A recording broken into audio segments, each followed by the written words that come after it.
Pessoal, acho que vocês não sabiam disso, tá?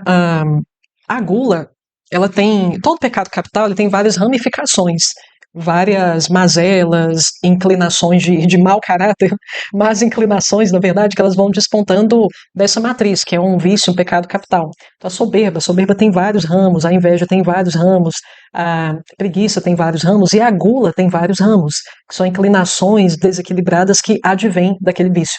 No nosso caso aqui, a gente está analisando a gula, e eu estou falando da gula por quê, pessoal? Porque um dos ramos, uma das derivações da gula é o alcoolismo.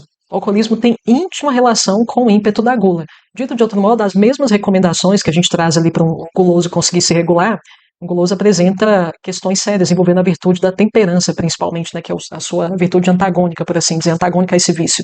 Então, as mesmas diretrizes que a gente traz para um guloso, muito provavelmente vai funcionar com o alcoólatra, né? Então, é uma informação útil por isso. Então, acho importante comentar sobre isso. Mas, assim, por outro lado, a gula, vocês percebem que ela é como se fosse uma perversão do desejo de nutrição? Então, sim, eu preciso me nutrir, mas, ok, depois que eu recebi a minha nutrição para manter vivo, para ter um pouco de prazer palativo, beleza. Já tive o que eu precisava, a recompensa que eu precisava dentro das proporções que eu precisava, a recompensa sensorial e a recompensa nutritiva, no sentido mais biológico do tempo, parou, acabou ali. Mas quando esse vício está desregulado, a gente ultrapassa aquilo que era realmente necessário, tanto a título de retorno sensorial, quanto a título de retorno afetivo, quanto a título de retorno biológico, né, por assim dizer, retorno orgânico, fisiológico. Então aí sim a gente tem a gula. Todos os vícios, na verdade, consistem em extrapolações, né, no fim das contas. Então a gente tem uma perversão da necessidade de nutrição. E se a gente está falando em nutrição, pessoal, paralelo com a polaridade feminina e, consequentemente, com a mãe, é inevitável.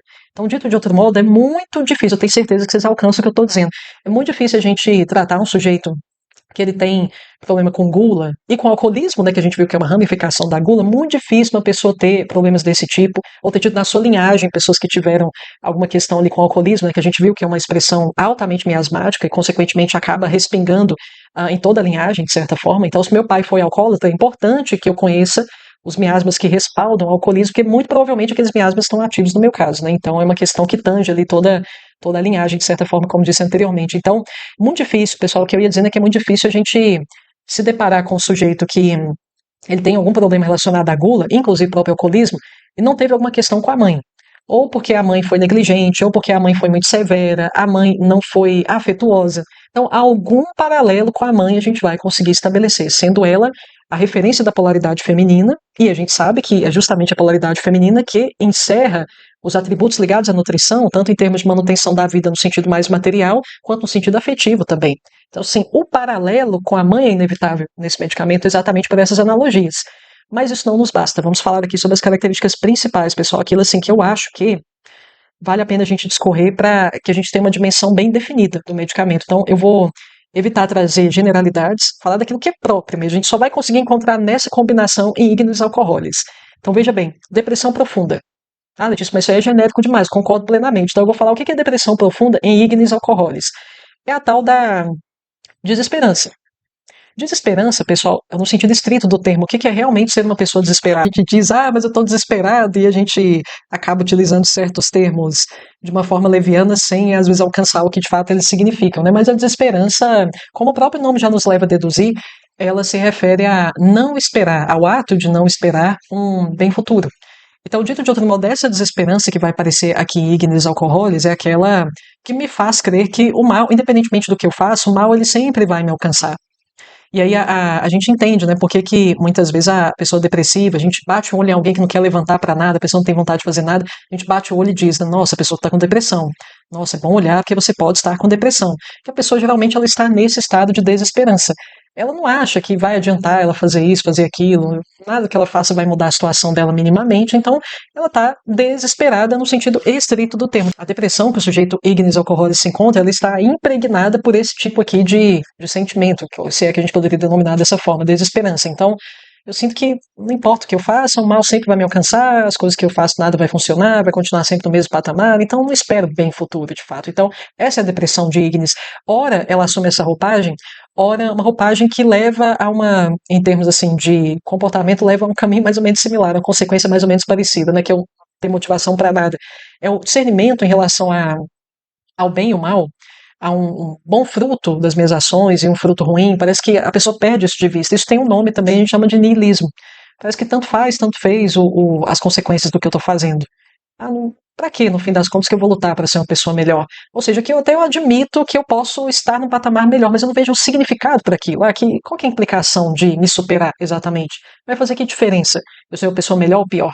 Então, o estado de cinismo é um pouco melhor que o anterior, mas ainda ruim do mesmo jeito, pessoal, que eu ainda estou desprovida de potência vital. Eu estou totalmente desprovida da capacidade de viver uma vida significativa a partir desse tipo de mindset, por assim dizer. Então, esse tipo de depressão que alterna entre desesperança e niilismo é o tipo de depressão aqui típica do Ignis Alcohólicos. A gente tem oscilações de humor extremas aqui. É natural que seja assim, pessoal. No caso do alcoólatra, ou pessoas que têm essa tendência, esse 880 é algo extremamente tangível para a gente, às vezes justamente para tentar evitar isso aqui, é que a pessoa lança mão do expediente do alcoolismo, e muitas vezes a abstinência salienta muito bem essa alternância de humor. Alternância de humor no sentido como a gente concebe. Então a pessoa está eufórica, ou ela está extremamente depressiva dentro desses moldes que eu acabei de descrever. Outra questão que também já é um padrão que a doente apresenta. Por isso que eu falei, que eu acredito que é questão de tempo para essa camada ignis ela se descortinar de uma maneira inequívoca, porque veja bem, ela já tem a chamada culpa inconsciente ou essa tendência à autopunição. Veja que isso aqui é uma marca típica dos abusos, né? Mas isso aparece aqui, de novo. Fugas da realidade, a gente acabou de comentar a reação dela com os exames. Ah, não quero nem ver, não vou nem fazer, porque pode ser alguma coisa muito ruim com que eu não vou conseguir lidar, então não quero nem saber. Então, fuga da realidade por negação, por sonhos excessivos, aquela pessoa que dorme, tem aquele fenômeno tipo que a gente chama de narcolepsia, né? Uma pessoa que quando dorme parece que, meu Deus do céu, morreu ali, naquele sono demasiadamente profundo. Tem depressivos que ao invés deles dormirem pouco, eles podem dormir demais, pessoal. Então, isso é um sintoma típico de depressão também. Então, fuga da realidade, porque eu a nego dessa forma explícita, quando a gente analisou a reação dela aos exames, né, a possibilidade de se deparar com um resultado com que ela não teria condições emocionais de lidar, ilusões também. Aqui, eu acredito que ela poderia manifestar a fuga da realidade, além da forma como ela já manifestou ali, né, como a gente discorreu sobre a reação dela com os exames, extrasensitividade também. O sujeito ignis alcohólicos, ele pode estar dentro dessa categoria daquilo que os espíritas chamam de médios, né, que são os extrasensitivos, hipersensitivos. Muitas vezes a pessoa, justamente quando ela está no fundo do poço, a gente pode perceber nele um afloramento dessa extrasensitividade, como meios de justificar os medos que ele está sentindo. Então, a gente não consegue, pessoal, padecer de uma emoção negativa por muito tempo sem que a gente dê uma razão de ser para aquilo. Então, assim, o sujeito está sofrendo tanto, ele está num estado de desesperança tal, niilismo tal, apatia tal, cinismo tal, como a gente discorreu anteriormente, que ele tem que dar uma razão, um motivo pelo qual ele está padecendo de tudo isso. Então, ele normalmente vai projetar tudo isso que ele está sentindo sobre a esfera espiritual. Ah, eu estou sentindo isso porque tem uma interferência de um ente querido que já partiu, ele está tentando me obsidiar e ele está tentando me levar para o inferno junto com ele também. Ah, isso aqui é uma macumba de inveja que eu estou recebendo, enfim. Então, eu apelo a esse âmbito da espiritualidade com o intuito de justificar o fundo de poço em que eu me encontro. Entende como isso aqui pode ser usado como fuga, no fim das contas? E a pessoa pode acabar se envolvendo muito com tudo isso, fugindo mesmo da realidade. Ah, vai para um terreiro aí de macumba para te fazer uma magia negra ali que nem está acontecendo no fim das contas, nem é o caso. É uma questão de posicionamento diante da vida, muitas vezes até regulação de hábitos, é uma questão de fazer uma faxina na casa no sentido existencial do termo, e a pessoa tá lá caçando confusão no universo extrafísico, não, que isso aqui é fruto de magia negra, isso é macumba de não sei o que das quantas, então é aquela pessoa que nega muitas vezes a necessidade de assumir responsabilidades por mudanças básicas na própria vida, entende? Então, veja como a espiritualidade ela pode ser usada como válvula de escape de responsabilidade, isso aparece em Ignis também. Crise de pânico associada ao sentimento de vazio. Então, de fato, essa pessoa ela não está preenchida, ela pode verbalizar isso com bastante frequência, pessoal, de uma forma bastante explícita. Olha, eu estou me sentindo muito vazia, eu estou me sentindo oca, e aí é natural que a gente já consiga empreender uma relação com a mãe, porque a mãe, se a gente for observar bem, a mãe, no sentido ideal do termo, pessoal, a mãe, não a mãe desnaturada, né? Aquela mãe que realmente ela exerce minimamente a sua função, vocês percebem que ela nos mantém na existência com o seu cuidado atento, com o seu afeto, com medidas práticas, né? A mãe ela vai garantir que a gente tem realmente o que comer, que a gente está se alimentando bem, que a gente está se higienizando bem, que a gente está dormindo direito. Mas a mãe, de várias formas, em várias instâncias, ela está sempre preocupada em nos manter na existência. Então, assim, eu tive um trauma com a mãe, então eu tenho problemas com a minha instalação na realidade. Eu me sinto destacado dela, eu sinto como se nada estivesse garantindo a minha manutenção nela. Daí o vazio. O vazio, ele advém aqui no caso de Ignis Alcohólicos como algo muito similar a uma sensação de não pertencimento. É justamente com essa conformação que esse sentimento de vazio pode aparecer. Veja o paralelo que a gente consegue estabelecer com a mãe. Então, a mãe nos mantém na existência com afeto quando a gente recebe o afeto maternal, a gente se sente validado na nossa existência e com cuidado atento, que no caso aqui da doente, ela não teve nada disso, né, no fim das contas. A ansiedade existencial também acomete o sujeito ignis alcoholis. E o que é essa ansiedade existencial?